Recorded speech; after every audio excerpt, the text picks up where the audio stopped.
الريحه مشعشعه وفايحه على الاخر، الله يخرب بيوتكم. ما هو ده عيب الويل، اللي ما يعرفش يعرف.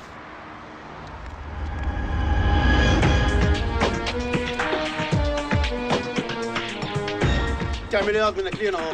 مفيش واقفين. طلع ايدك يالا. يا ولاد الكلب. وانت يا روح امك، ايه ده؟ برضه؟ سجارة عادية وربنا. تعالى ما تضربش. كلم لنا ممدوح يجيب لنا البوكس. هو مليان. غلطت معاه ولا لا؟ هقول ما حصلش. حرام عليك يا حازم. لا يا بيه، في حاجه اسمها طب شرعي هيثبت ان انت اللي نمت معاها. ممكن توطي صوتك شويه، الساعه بقت بعد 12. مفيش قدامك غير حل واحد، يا تكتب عليها يا قضيه وحبس. طب هي بتحبك يا حازم؟ وده وقته؟ احنا في ايه ولا في ايه؟ انا قصدي انه يضغط عليها ويخليها تتنازل عن القضيه، فهمت؟ ده شرف يا هانم، وابوها هيسيبها؟ اتفضل يا استاذ على اوضتك ونام بدري لما نشوف بكره هيمشي ازاي. مش قادره اصدق. حازم هتكعرض. ابنك كبر وكل واحد فينا في وادي. انا عياده ومستشفى وانتي سيدة مجتمع، ونسينا حازم.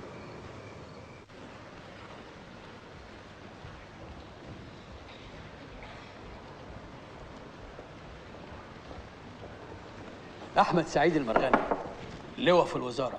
اهلا وسهلا يا فندم، اهلا بحضرتك. الاسم نور يا باشا. هو إيه اللي حصل بالظبط؟ أنا شادي كلمني وقال لي إنكم قبضتوا عليه وهو ما عملش حاجة. هو ابن سعادتك؟ أيوه. احنا اسفين جدا يا باشا. هو الاستاذ شادي كان واقف ويا اصحابه واتنين امناء شرطه شافوهم بيشربوا بانجو، بس الشهاده لله الاستاذ شادي كان واقف لوحده ما بيعملش اي حاجه. أيوه بس كريم ابن أختي وأحمد ابن صديقي والاتنين زي ولادي، وأنا ولادي ما يعملوش كده. انا مصدق سعادتك طبعا، ما تقلقش يا فندم، الموضوع في بيتها، ويكفينا ان حضرتك شرفتنا الليله دي. عموما حضرتك تقدر تتفضل وتاخدهم معاك، بس سيادتك عارف ان لازم يشرفوا بكره في النيابه. للاسف يا فندم المحضر اتسجل. أنا هتصرف. متشكرين وآسفين للإزعاج. يا خبر يا فندم، ده احنا اللي اسفين على سوء التفاهم ده. يلا يا ولاد. مع الف سلامه يا فندم، شرفت وانست سعادتك. مع الف سلامه.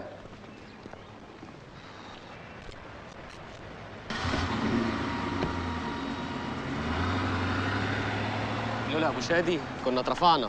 طبعا.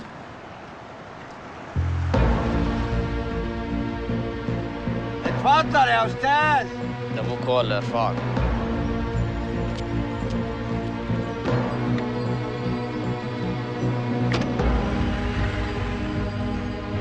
البقاء لله. قول الحقيقه. يا بابا ما انا قلت لك. يعني هم بيتبلوا عليك؟ لا، لكن كريم وشادي كانوا بيشربوا وانا كنت واقف معاهم بس، والله العظيم كنت واقف معاهم بس. وانت ايه اللي وقفك مع العيال دي؟ كذا مره اقول لك لما تلاقي حاجه زي كده تمشي، لانهم بياخدوا العاطل في الباطل. انت بتصدق الكلام ده؟ ده وسخ. شوف، لو ما قلتليش الحقيقه قسما برب العزه لا تردك بره.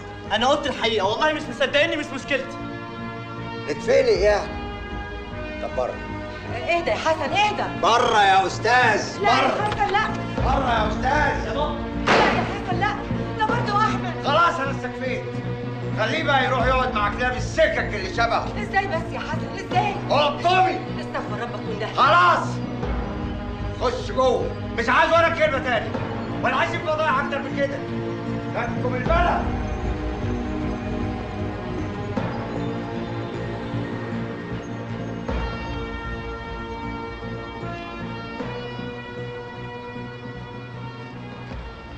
حاضر. هعمل مكالمه بقالك نص جنيه.